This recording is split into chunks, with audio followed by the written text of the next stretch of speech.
Bonjour à tous, bienvenue pour cet après-midi de notre avant-dernière journée de l'IoT Week sur l'IoT et la Society. Donc aujourd'hui, on va faire intervenir deux personnes qui travaillent sur ces thématiques-là. Tout d'abord Arnaud Chevalier, travaillant chez ConnectThings. Après avoir travaillé plus de 15 ans chez JCDecaux et Citelium, c'est l'éclairage public d'EDF. Il vient en fait renforcer les équipes de ConnectThings avec sa double expertise sur les médias et ainsi que les collectivités. À savoir que ConnectThings est le leader mondial du réseau de balises Bluetooth, NFC, beacon dans le monde. Ensuite, on fera intervenir également Charles Delobel, qui vient de chez Orange, Orange, géant de la communication, on connaît. Charles Delobel également travaille beaucoup sur les thématiques de Smart Cities. Il cherche en fait à se rapprocher des startups pour venir les aider à se développer, à croître sur ces thématiques. Donc je laisse la parole tout de suite à Arnaud Chevalier. Merci Yacine. Eh bien, bonjour à tous. Très heureux d'être parmi vous.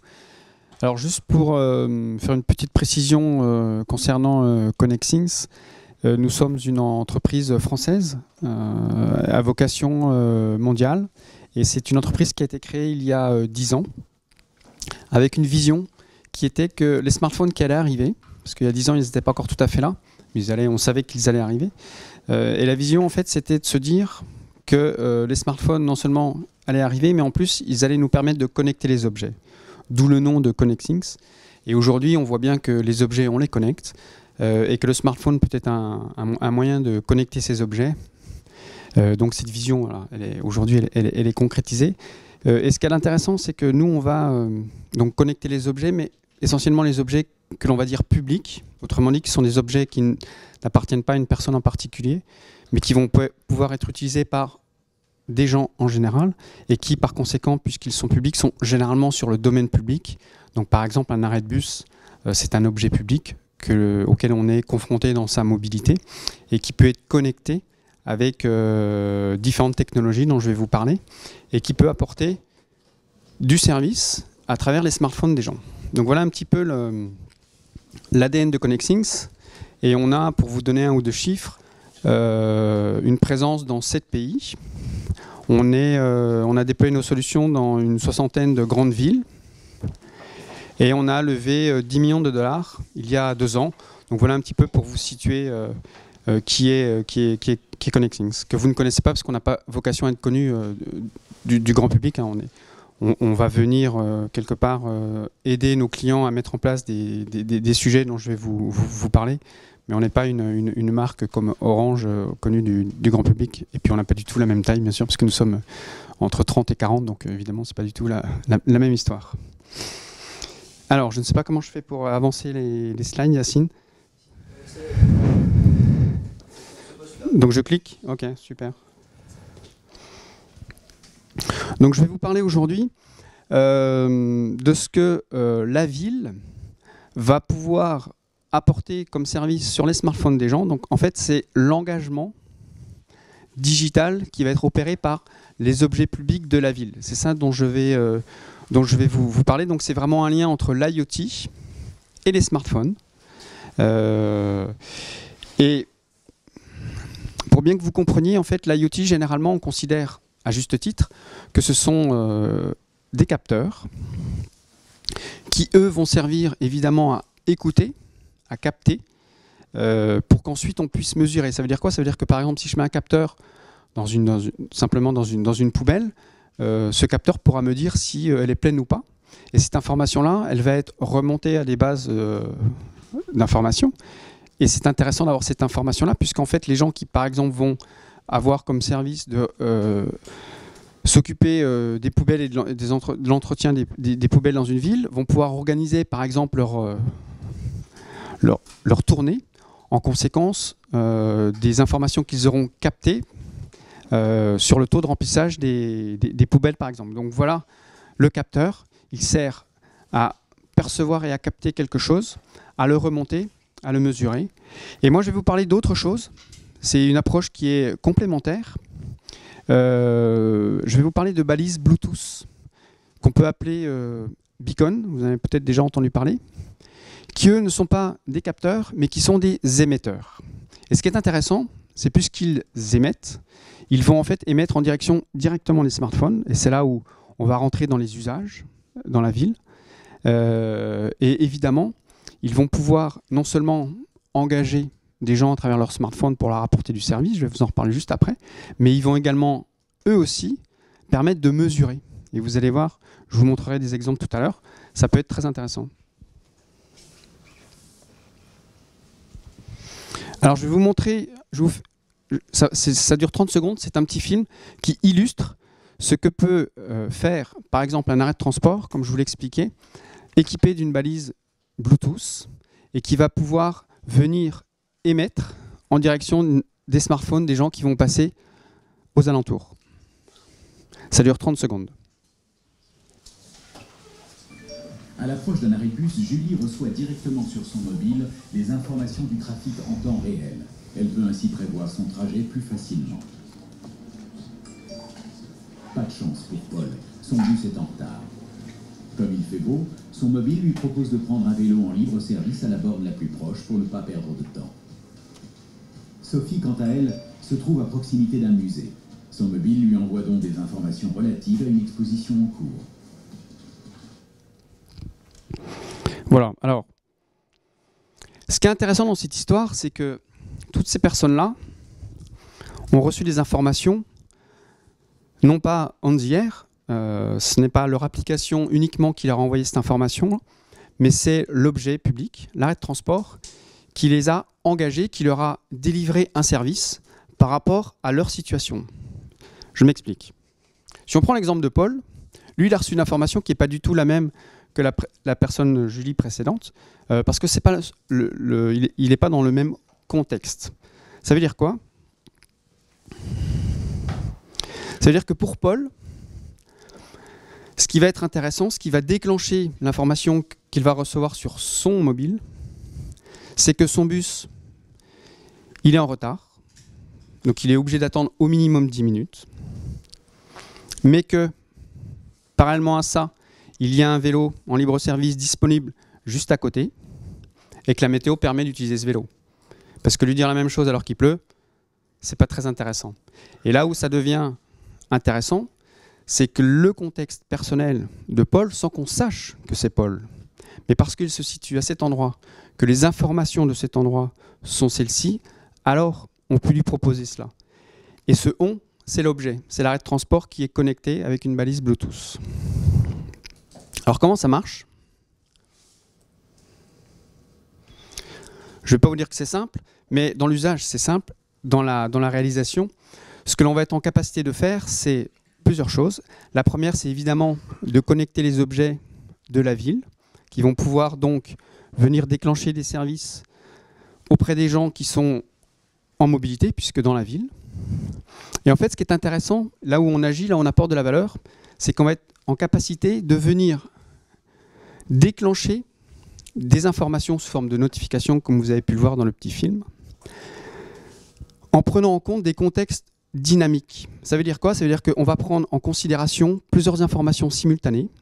Le fait que le bus soit en retard, le fait qu'il y ait à proximité une station de vélo et qu'il y ait des vélos disponibles, le fait qu'il y a une météo favorable, le fait que cette personne-là, généralement, elle prend ce bus-ci qui est en retard, le fait que cette personne-là prend un vélo généralement. Donc voilà, toutes ces informations-là, c'est un mélange de contexte de la ville, donc les informations en temps réel de la ville, contextualisées par rapport à cet arrêt de transport ici, et mis en lien avec le smartphone de cette personne-là, parce qu'on considère que cette personne-là, ces informations-là sont très utiles pour elle. Donc voilà ce que l'on va faire, et du coup, on va être en capacité de faire un engagement digital qui se matérialise par une notification qu'on peut appeler intelligente, puisqu'en fin de compte, cette notification ne va venir que parce qu'il y a différents contextes qui vont être pertinents pour les différentes personnes que l'on a pu voir dans le film.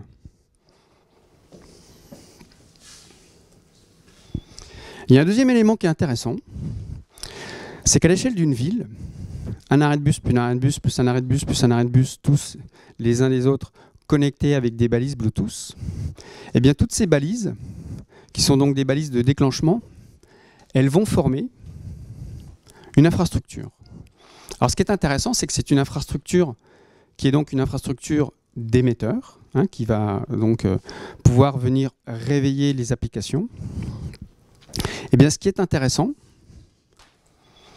c'est que cette infrastructure, à l'échelle d'un territoire, on va être en capacité de la mettre en open access auprès de ceux qui veulent l'utiliser, parce que il y a sur un territoire plein d'entreprises qui chacune d'elles peut avoir une application mobile, qui peut y trouver un bénéfice par rapport à ses utilisateurs, de venir réveiller son application dans le smartphone de ses utilisateurs pour leur apporter un service qui a de la valeur par rapport à tout un tas de contextes.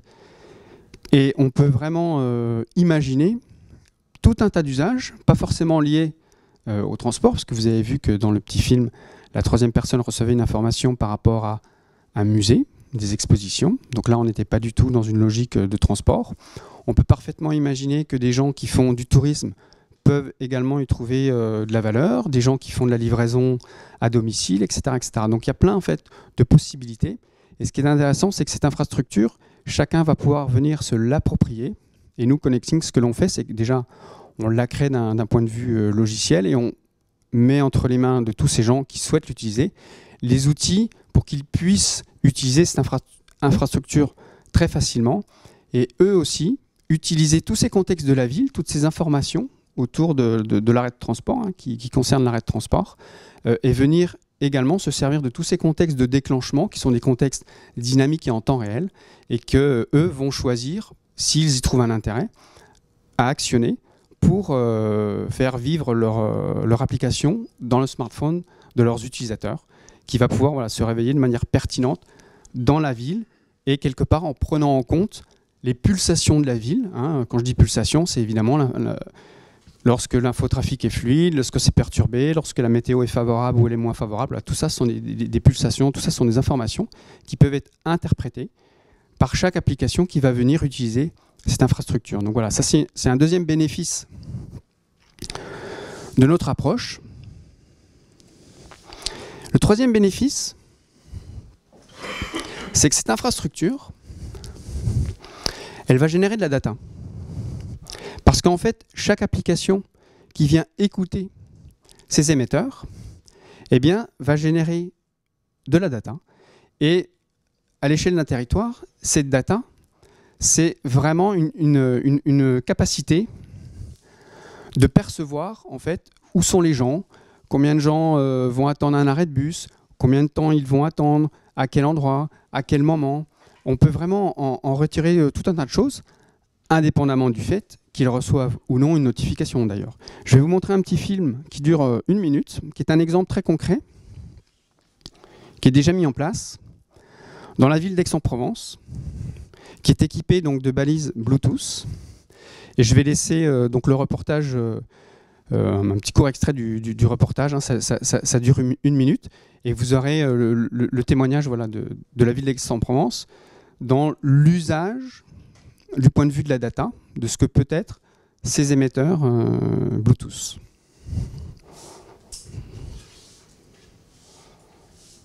Des outils pour mieux connaître la vie de la cité. Aix en possède d'autres, une centaine de petits boîtiers cachés dans le centre ancien. Ils donnent des informations aux passants via smartphone, mais savent aussi à compter le nombre de passants. Nous, on a les données, on est propriétaires des données, elles sont anonymes et elles appartiennent à la ville d'Aix-en-Provence. Nous les mettons à disposition de Camp, qui lui va construire des logiciels, des infrastructures graphiques, un ensemble d'expérimentations pour nous aider à analyser ces données et en nous en tirer une substantielle moelle qui nous permet de mieux décider. À l'aide de cette tablette, je peux sélectionner si je peux oui. Il faut que je vise le centre de la place et là, en reculant un petit peu, on a une visualisation en 3D des informations qui ont été mesurées. On peut également, par exemple, afficher des regroupements de personnes. Cette maquette est un exemple, un modèle utilisé pour la ville de Paris. Demain, une autre proposition sera faite pour Aix-en-Provence.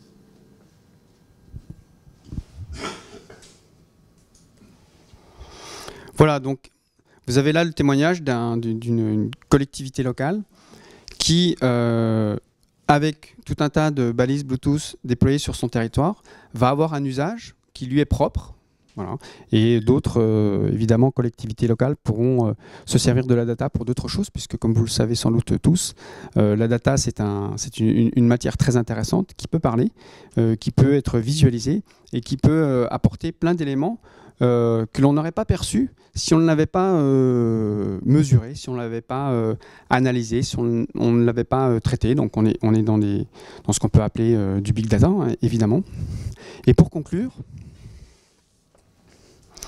eh bien, globalement, je vous dirais que ce que l'on met en place, et on le met en place dans plus en plus de villes, hein. Je vais vous montrer tout à l'heure un petit peu toutes les villes qui sont déjà équipées de ce type de dispositif. Alors évidemment, ça ne se voit pas lorsque l'on va dans la ville, mais ça existe.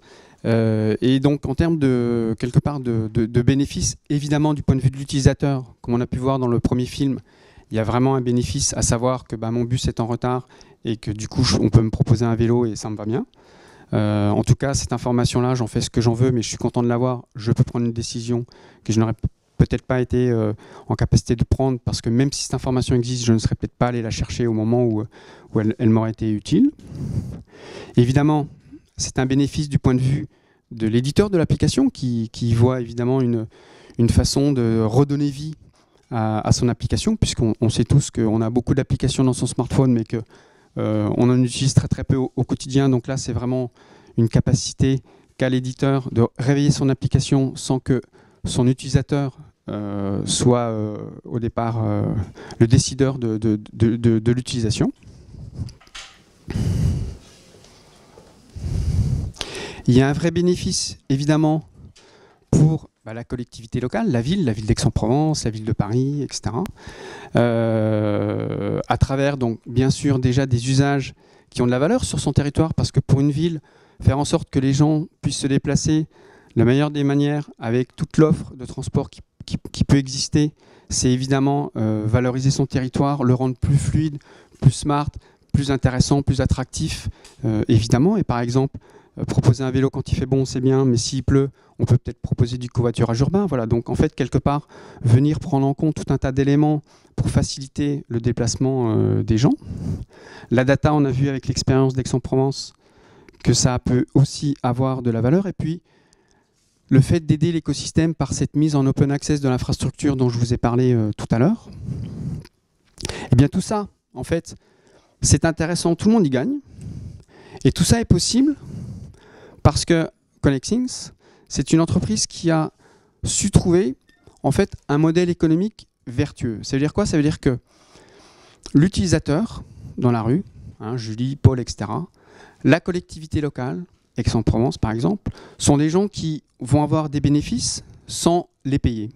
Alors la ville d'Aix-en-Provence va payer un petit peu, mais très peu, au regard du bénéfice qu'elle va avoir, parce qu'en fait notre business model va consister à proposer l'accès à ces balises Bluetooth à d'autres applications que celles du territoire, mais de manière payante.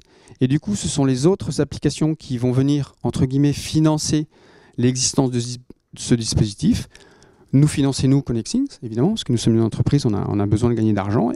Et on a besoin de gagner de l'argent pour, évidemment, améliorer nos outils, continuer la R&D, voilà, toujours proposer des choses qui ont beaucoup de valeur en termes d'utilisation. Et nos clients vont venir s'intégrer dans un réseau mondial. Et c'est ça aussi qui fait que les applications mobiles qui payent l'accès à notre réseau ont envie de le faire, parce qu'elles vont le faire non seulement à Aix-en-Provence, à Paris, mais elles vont pouvoir le faire également à Milan, elles vont pouvoir le faire à Madrid, etc. Elles vont pouvoir le faire sur une approche bien plus globale qui va généralement les intéresser. Et donc voilà, c'est un petit peu cette approche-là que je voulais un petit peu vous témoigner aujourd'hui. Et évidemment, notre réseau s'agrandit de jour en jour parce qu'il est attractif. Et par exemple, je sais pas si... Non, voilà, sur le visuel, ça n'y est pas. Mais par exemple, la métropole de Nice rejoint notre réseau. C'était une décision qui date d'il y a peu de jours. Et donc voilà un petit peu ce que l'on fait, ce que l'on peut faire dans une ville avec des technologies qui sont somme toute de plus en plus, on va dire, abordables, hein, puisqu'une balise Bluetooth, c'est pas quelque chose d'extrêmement complexe à appréhender et complexe on va dire, à fabriquer. Mais si on a des outils logiciels tels que les nôtres, on peut vraiment créer des infrastructures, de l'usage dans la ville, de manière assez simple. Donc voilà, c'est un petit peu les différents témoignages que je voulais vous proposer aujourd'hui dans cet atelier. Donc merci de votre écoute. On va passer directement à la prestation de Charles et ensuite on pourra passer à des questions-réponses. Merci pour une installation. D'accord.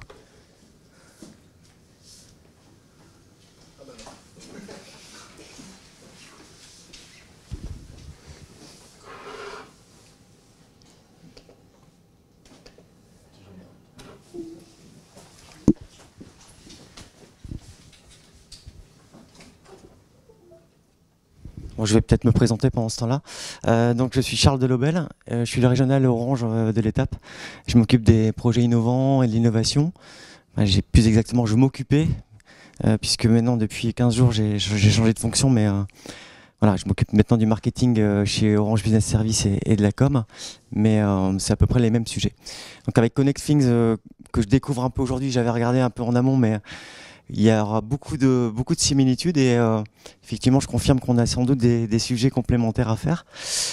Donc Orange, je vais pas vous présenter Orange. Ici on va vous parler d'Orange Business Services, qui n'est pas Orange donc grand public. Comme ConnectThings, en fait nous on travaille vraiment sur le B2B avec les collectivités locales, les entreprises. Et mon job c'est entre autres d'accompagner notamment des agglomérations sur le territoire, des villes, des entreprises, lorsqu'elles ont un projet dit Smart Cities. Et j'accompagne des collègues qui, eux, travaillent plutôt sur l'aménagement. Vous savez qu'Orange déploie de la fibre en ce moment, déploie de la 4G. Et aujourd'hui, on se rend compte que ce n'était pas le cas encore il y a un an même.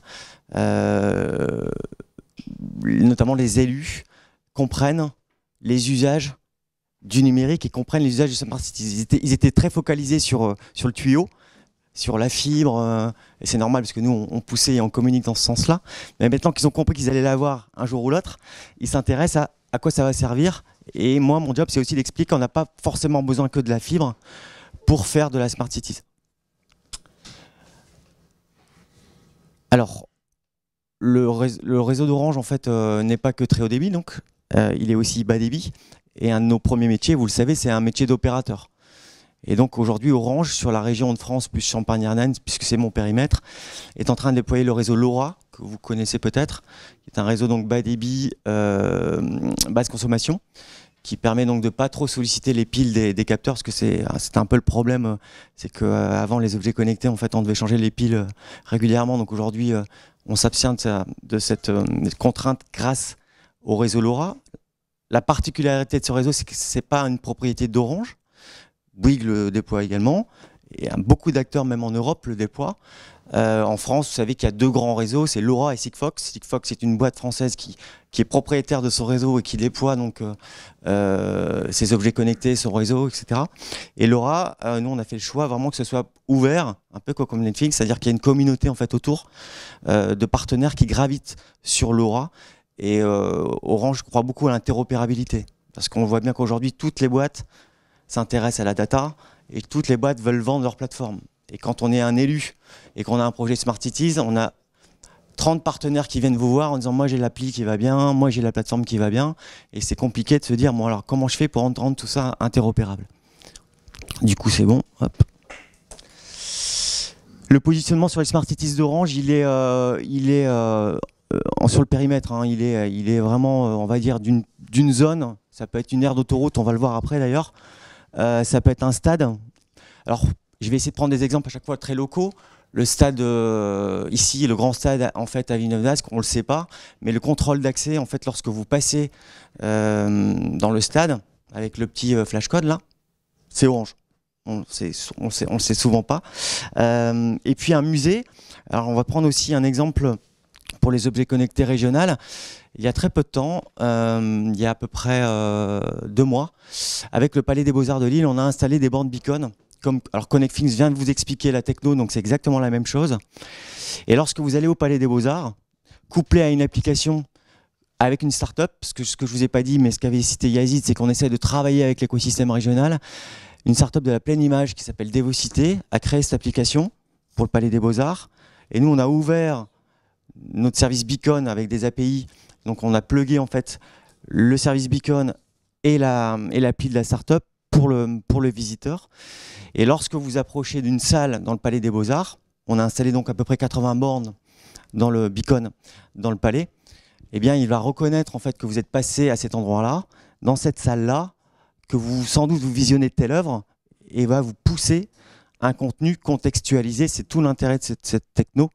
Et donc vous donner un contenu même un peu exclusif. Si vous regardez une peinture, eh bien on va peut-être vous pousser comment est née la peinture, quelle a été l'histoire de l'artiste, etc., etc.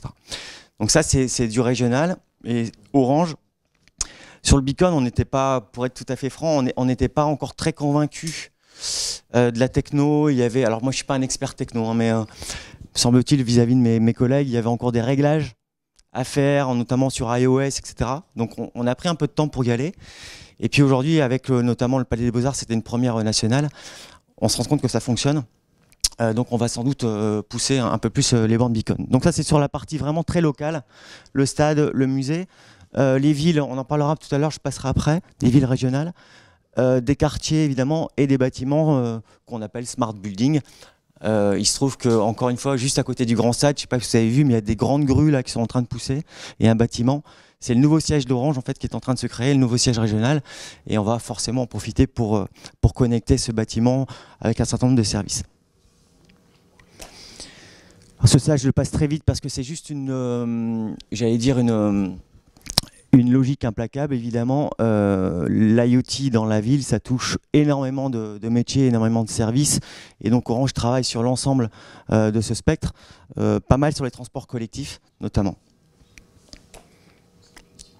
Alors, la chaîne de valeur d'Orange, en fait, elle est simple. Tout à l'heure, je vous parlais d'opérateurs. Donc d'abord, pour connecter, il faut un réseau. Donc on déploie le réseau LoRa et bientôt la 5G. Donc la 5G, la particularité, juste une parenthèse, c'est que par rapport à la 4G, en très haut débit, on va aller chercher au moins 10 fois plus vite que la 4G. Et l'intérêt, c'est que la 5G va aussi gérer le très bas débit, donc les objets connectés. Donc aujourd'hui, moi, je vous parle de LoRa, mais on est sans doute en train de se dire bientôt, dans 2 ans, on parlera peut-être moins de LoRa. On parlera que de la 5G qui va gérer à la fois le très haut débit pour vos contenus un peu lourds et la partie bas débit pour les objets connectés. Donc, opérateur. Ensuite, lorsqu'on a connecté l'objet connecté, il génère de la donnée, comme l'a dit ConnectThings. Et donc, il faut des plateformes d'hébergement. Donc, Orange propose des plateformes d'hébergement qu'on souhaite ouvertes également. C'est-à-dire qu'on les offre, on les ouvre à plein de partenaires. On n'a pas le même modèle économique. J'ai trouvé ça super innovant d'ailleurs, votre modèle économique. On en parlera peut-être sans doute après. Donc on les ouvre en fait à des partenaires, à des startups, à des collectivités locales, à des entreprises. On y met nous aussi nos données. Et l'idée c'est que cet écosystème en fait travaille pour créer l'application qui a vraiment du sens pour une ville par exemple, d'agir au bon moment, au bon endroit. Donc opérateurs, hébergeurs, et ensuite pour notamment des petites entreprises qui n'ont vraiment pas la compétence ou qui n'ont pas envie parce qu'ils n'ont juste pas le temps de gérer la donnée, d'analyser la donnée, eh bien on propose en fait des services vraiment sur mesure d'exploitation de la donnée, de visualisation de la donnée, pour comprendre, bon, maintenant que j'ai cette donnée, à quoi ça va me servir pour les entreprises. Donc opérateurs, hébergeurs, proposition d'offres d'analyse de données. Voilà, grosso modo, la chaîne de valeur d'Orange. Bon, c'est pareil, ça c'est un slide assez j'allais dire logique, mais ce qui est intéressant, c'est ça, c'est-à-dire que les objets connectés, pour ConnectThings et pour nous et pour bien d'autres, ça n'a que d'intérêt si ça interagit au bon moment, encore une fois, au bon endroit. L'intérêt d'un objet, c'est qu'il va donner une information qui peut être pertinente à un moment précis, à un endroit précis. C'est vraiment le sujet pour nous qui nous semble le plus intéressant, et notamment pour les clients qu'on rencontre. Et donc on essaye aussi de diversifier la donnée. Alors là, je peux peut-être parler tout de suite d'un exemple régional. On travaille avec la ville de Béthune qui a vraiment une belle vision de la Smart Cities et qui agrège un certain nombre de partenaires en foot autour de son projet. Alors des grands groupes comme Orange, comme Engie, comme un certain nombre, et puis des PME, des startups. Et le sujet du maire, c'est j'en ai ras-le-bol que chacun propose son application. Et moi, je ne veux pas que mes citoyens ils ouvrent 10 applications, une pour le transport, une pour la cantine, etc., etc. Donc Orange en fait propose ce qu'on appelle ma ville dans ma poche. Alors ça peut être aussi mon stade dans ma poche. Voilà, on le déploie un peu sur le périmètre qu'on le souhaite. Et l'idée, c'est que cette application va venir en fait intégrer soit des applications déjà existantes, c'est-à-dire que le citoyen va ouvrir qu'une seule application. Et après, il y a des API qui se font entre partenaires. Et le maire, en fait, choisit les services qui lui semblent pertinents. C'est-à-dire qu'il va en prendre 5 ou 6. Il les choisit comment? En interrogeant sa population. Donc ça nous semble assez malin, plutôt que de faire du top-down. Donc les citoyens disent, bah, moi, ce qui m'intéresse, ce sont les mêmes choses. Hein. La cantine, les transports, s'il y a des travaux dans ma rue. Voilà. Donc en fait, nous, Orange, on intègre toutes ces données-là, soit existantes, soit on fait du sur-mesure si elles n'existent pas. Et on propose sur une seule et même application, avec des capteurs qui seront dans la ville, les services adaptés pour cette application. Donc, ce qu'on appelle la diversification, forcément, si ça fonctionne bien, on a la satisfaction des citoyens. L'exploitation, j'en ai parlé. Et puis, encore une fois, c'est lorsque le citoyen se balade dans la rue de Béthune et qu'il voit qu'il y a des travaux, eh bien, avec son application Béthune dans ma poche, il va pouvoir en fait, informer la ville qu'il y a un souci, etc. Et donc, la ville peut interagir au bon moment. Alors là, l'aire de repos, alors ça c'est le seul exemple qui n'est pas régional dans ce que je vais vous raconter, c'est un exemple plutôt national, mais j'ai trouvé intéressant parce qu'il exprime et illustre très facilement à quoi ça sert l'IoT sur un territoire. Alors, je vais vous passer peut-être la vidéo. Yazid, elle est derrière la vidéo? Elle est sur la clé USB. Qui est donc Ah d'accord, pardon, j'ai pas vu qu'elle était. Merci.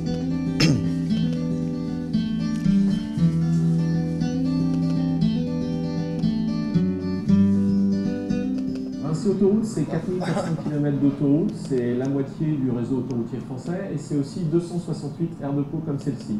Là, nous sommes sur l'aire de Boutroux qui a été choisie comme aire.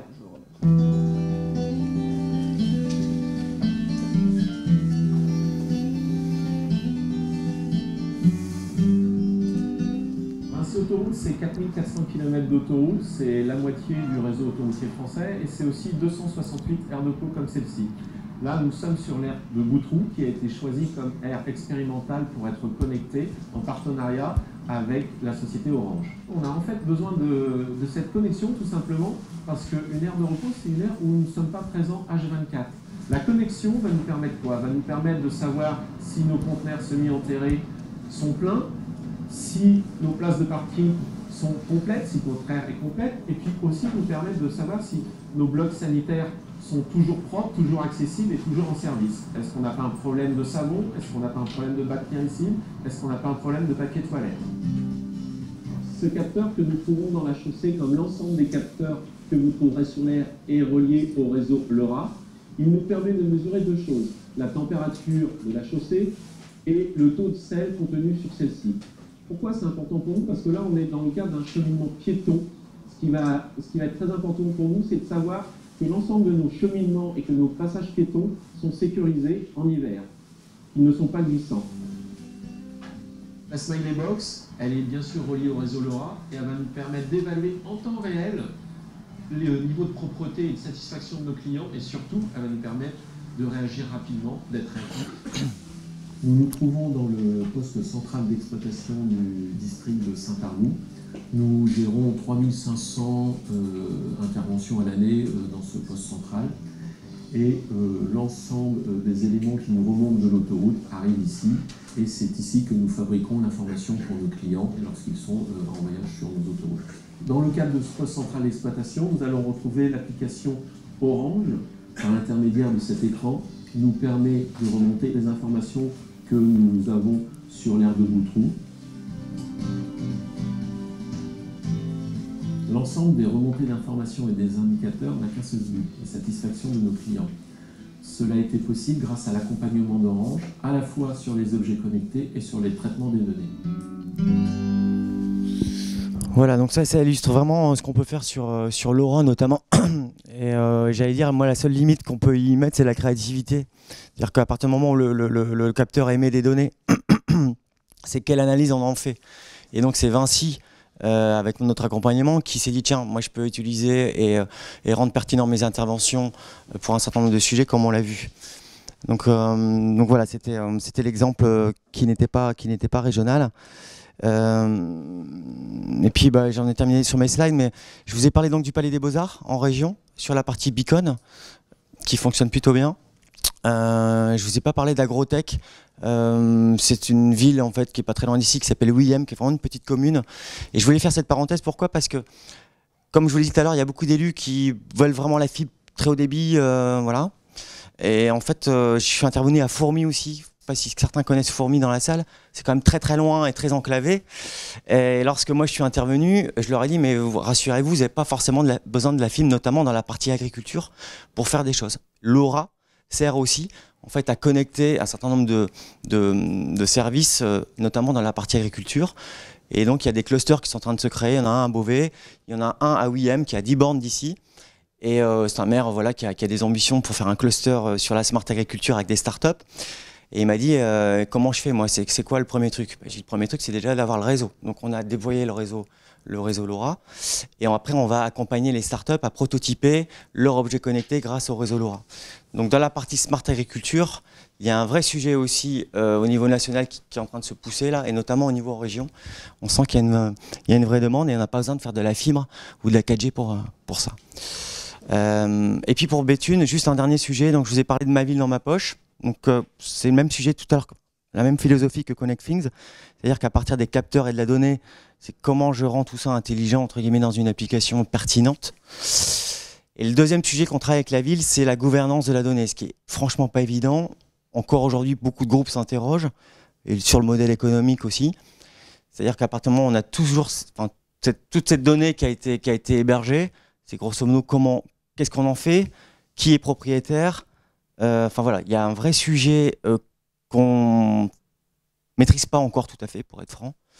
On travaille avec la CNIL, hein, évidemment, de manière anonyme, mais les élus, en tout cas, s'interrogent beaucoup sur ces sujets-là, et donc on accompagne Béthune et l'agglo, parce que là, je pense qu'on va passer sur un périmètre agglomération, sur cette gouvernance de la donnée. Voilà ce que je voulais vous dire. Je vous remercie.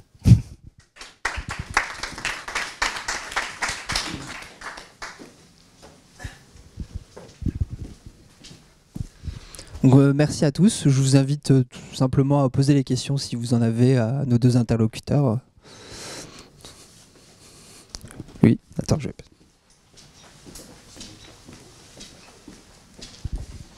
Bonjour, merci déjà de la présentation qui était très intéressante. Vous parlez beaucoup de Fourmi, enfin des villes à taille plus humaine, on va dire, que la ville de Lille par exemple, donc Fourmi, Béthune. Est-ce qu'aujourd'hui c'est pas plus facile d'intégrer tous ces objets connectés et cette intelligence derrière avec toutes ces données remontées dans une ville à taille humaine, donc type Fourmi et Béthune, qu'une métropole, enfin je fais une comparaison entre une ville et une métropole, mais que la ville de Lille par exemple? C'est pas plus facile aujourd'hui? Je sais pas. Alors c'est une excellente remarque. Et pour être tout à fait honnête, c'est un défaut du groupe. Nous, on travaille beaucoup sur les grandes agglos, les grandes villes, on travaille avec Barcelone sur ces sujets-là, Doha, etc. Et le maire de Béthune m'a dit, moi j'ai 25 000 habitants. Il m'a dit, c'est quoi l'offre Smart Cities pour 25 000 habitants? On a quelques trucs, mais c'est vrai qu'on l'a pas encore tout à fait industrialisé. Fourmi, c'est exactement le même sujet. C'est d'ailleurs encore moins d'habitants, je crois. Donc oui, c'est plus facile. C'est plus facile en termes de gouvernance, en tout cas du projet. Après, ça reste les mêmes sujets. Mais je sais que l'AMEL a aussi un portail Open Data, si je ne me trompe pas. Voilà. Et, donc l'idée, en fait, c'est de mettre à disposition en fait la donnée. Donc ça, c'est pas plus compliqué à Fourmi qu'à l'AMEL. Ce qui est plus simple pour ces villes-là, c'est la gouvernance. Il y a sans doute moins de monde à réunir, en tout cas, tu vois, rien que sur la direction de projet. Et c'est plus facile parce que le périmètre est plus court à déployer rapidement. Et en tout cas, nous, on a une vraie volonté ici en région d'Orange d'adresser ces communes-là pour éviter aussi la fracture numérique. C'est un sujet qui est beaucoup en tête dans la tête des élus, pour que tout le monde puisse profiter notamment d'Internet des objets. Je ne sais pas si tu veux compléter. Alors, je pense que votre question s'adressait davantage à Orange qu'à nous, mais oui, alors, c'est un défaut chez Orange, c'est une qualité chez Connexing, on ne travaille qu'avec les grandes villes, pas parce qu'on ne veut pas travailler avec les petites, mais parce qu'en fait, pour deux raisons. Déjà, les enjeux de mobilité, elles existent réellement à l'échelle d'une métropole ou d'une grande ville. Et donc, du coup, on a une vraie plus-value à apporter. Je pense qu'à Fourmi, on a assez peu de valeur. Vous voyez, le film que je vous ai montré, je pense qu'à Fourmi, ça n'a pas de sens. Et ensuite, pour une deuxième raison, c'est que notre business model n'est jouable, n'est viable que dans les grandes villes. Voilà, notre réseau se constitue de grandes villes. Et donc, on ne sait pas apporter et notre business model et de la valeur à des tout petits territoires. Mais si on a une idée un jour, on n'y manquera pas, hein, évidemment, de travailler avec les petits territoires. Mais pour l'instant, on est, nous, vraiment que sur les grandes aires métropolitaines pour les raisons de business model et puis de valeur ajoutée que l'on apporte.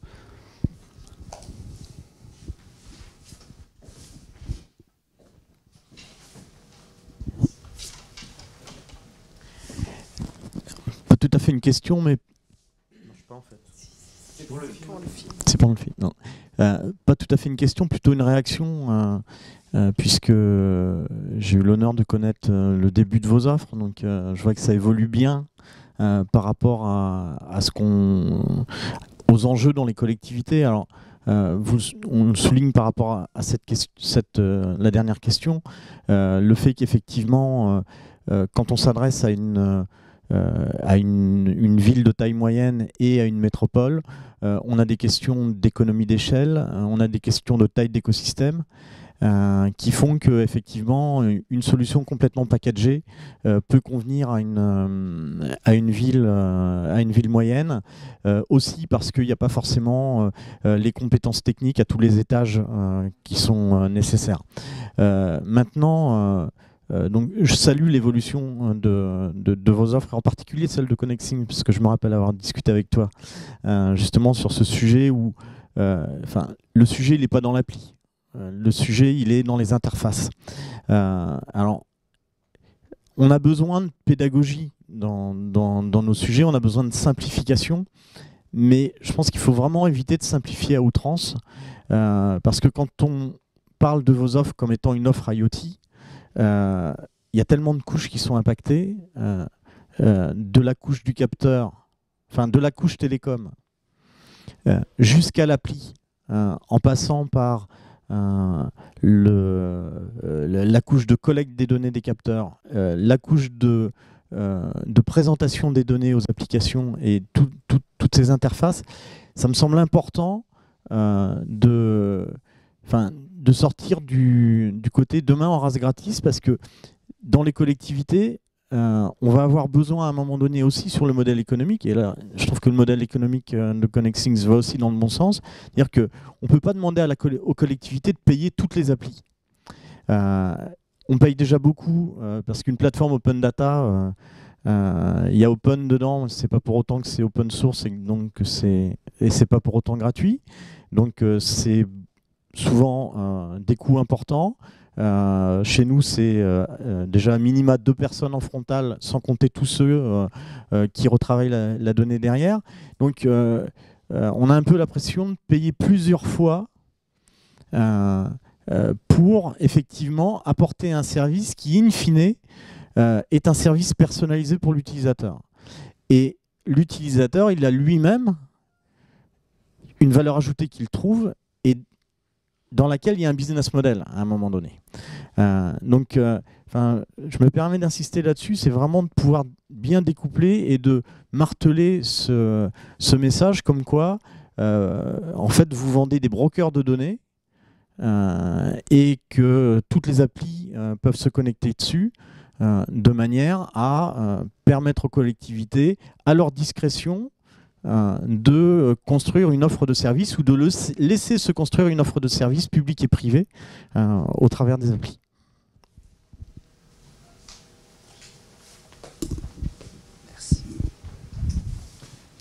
D'autres questions?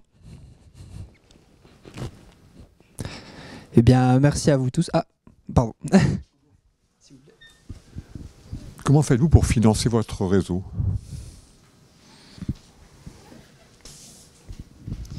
Alors, merci de cette question. L'idée, c'est qu'effectivement, nous, on puisse dire, et on ne peut pas aujourd'hui, c'est gratuit. À la collectivité locale, on aimerait, mais on ne peut pas. On a levé que 10 millions de dollars, et donc peut-être que dans 2-3 ans, on pourra le dire. Et donc, l'idée, c'est de vraiment faire en sorte que ça coûte le moins cher possible. Et donc, comment on le finance?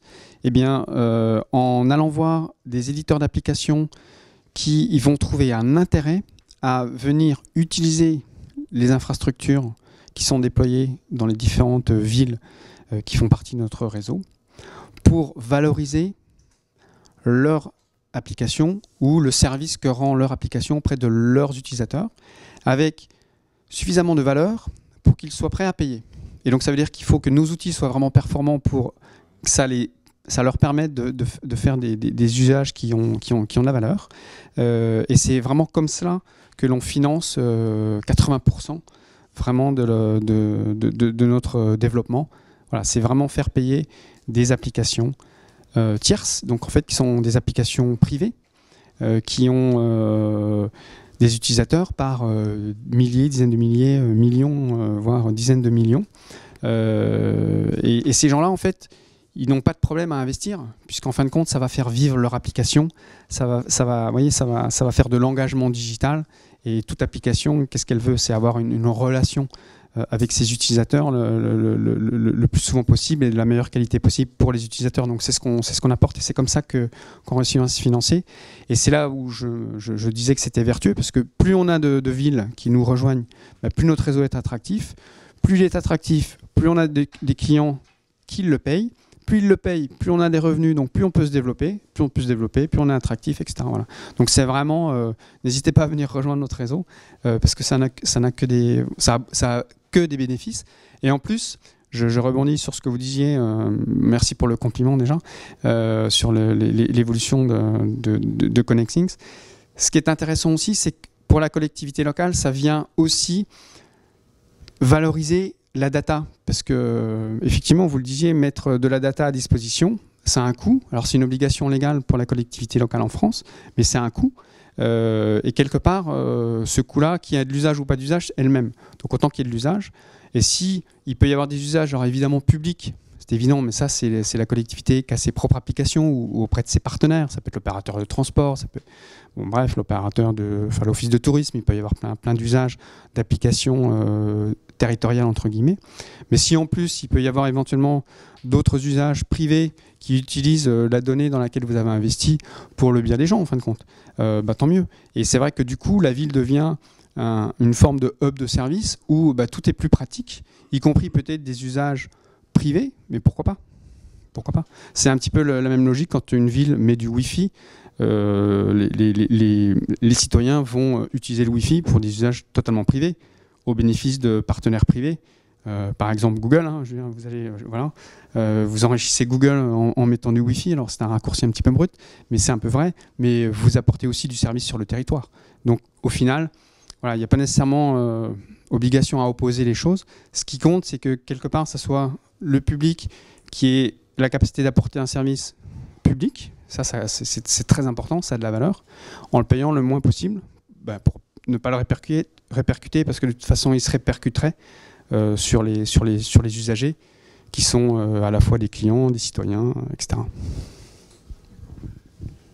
Est-ce que le prix pour les partenaires est différent suivant la taille du partenaire? Puisque vous faites financer votre infrastructure par des gros acteurs style Google, est-ce qu'une start-up pourrait avoir un accès gratuit à votre plateforme? On croirait qu'on est une mèche, parce que vous posez que les bonnes questions. Alors, effectivement, on ne travaille pas avec Google, mais les gros acteurs qui ont le moyen de payer, c'est normal qu'ils payent. Et nous, ce que l'on propose, justement, c'est que les startups locales, elles puissent utiliser gratuitement. C'est ça qui est intéressant. Et on a des exemples très concrets dans des villes où vous avez des gens qui n'auraient pas du tout les moyens de nous payer et qui vont pouvoir utiliser ce dispositif pour proposer des services aux malvoyants, par exemple. Oui.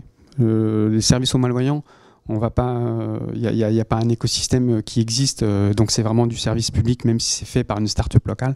Et donc là aussi, ce qui est intéressant, c'est que dans notre promesse, c'est que l'open access dont je vous parlais de l'infrastructure, elle est gratuite pour les start-up locales. Et c'est tant mieux, puisque ça aussi, ça a un volet quelque part de développement économique pour le territoire, parce que les start-up vont pouvoir apporter plus de services, avoir une meilleure, quelque part, application, et donc pouvoir se développer. Donc au final, tout le monde y gagne. Et peut-être qu'un jour, cette start-up-là deviendra un géant, et elle continuera là, pour le coup, à utiliser nos dispositifs en payant. Mais si elle paye, c'est qu'il y trouve de la valeur.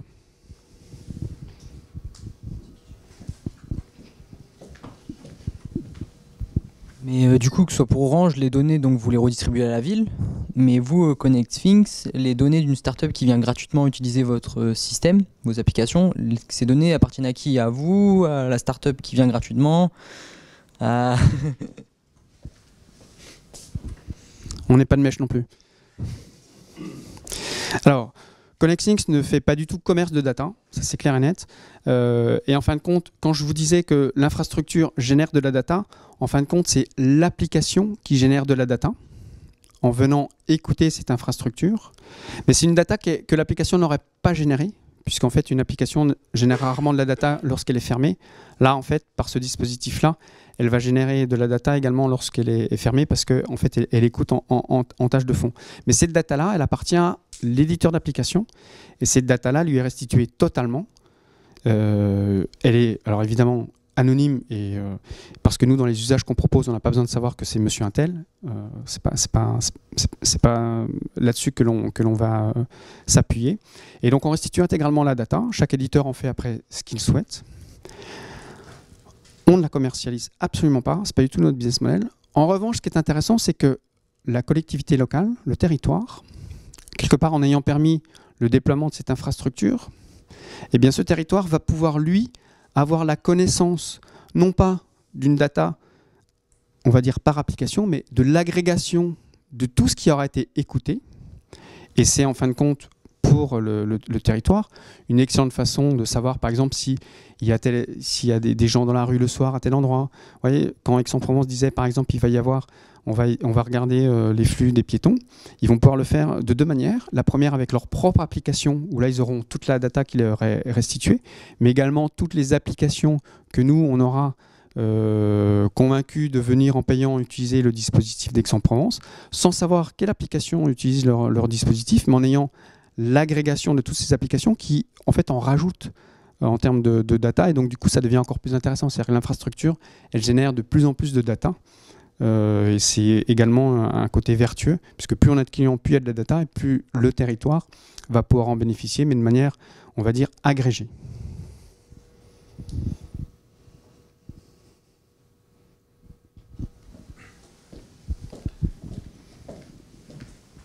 Je voulais savoir, physiquement, vos balises, elles sont connectées comment au réseau C'est la fibre?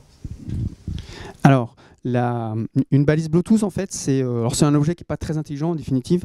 C'est un émetteur qui va émettre en Bluetooth son nom, quelque part. Et donc, en fait, c'est du Bluetooth qui est émis. Et le smartphone va l'entendre par le Bluetooth. Voilà. Et c'est du Bluetooth low energy, si bien que ça consomme 10 fois moins que le Bluetooth traditionnel. Donc, ça n'a pas d'impact sur la batterie des smartphones des gens. Ça, c'est très, très important. Et donc du coup, l'émission se fait en Bluetooth, donc c'est une norme, oui, c'est un produit tout à fait standard, hein. Et ensuite, elle est même pas alimentée avec une prise, etc., qui nécessiterait du génie civil. C'est vraiment une balise, un émetteur, un transmetteur avec une pile, et ça dure en général 2 ans. Voilà. Et au bout de 2 ans, il s'agit juste de changer les piles. Donc voilà, c'est des installations très légères, et dont le format est tout à fait standard. Bien, mais je crois que... Merci de votre écoute, de vos questions. Et puis si vous voulez venir me voir, évidemment, je répondrai avec grand plaisir. Merci Yacine. Merci à vous deux. Merci à vous également. Après avoir discuté justement pendant tout cet atelier sur les villes, l'IoT et le numérique, cette alliance entre les deux, je vous invite à participer à 16h au jeudi du numérique. Donc ce sont une séance de pitch et de pitch inversé donné par les collectivités et ainsi que quelques startups qui vont essayer de répondre à leurs besoins en présentant leurs solutions. Merci et une bonne fin de journée à vous.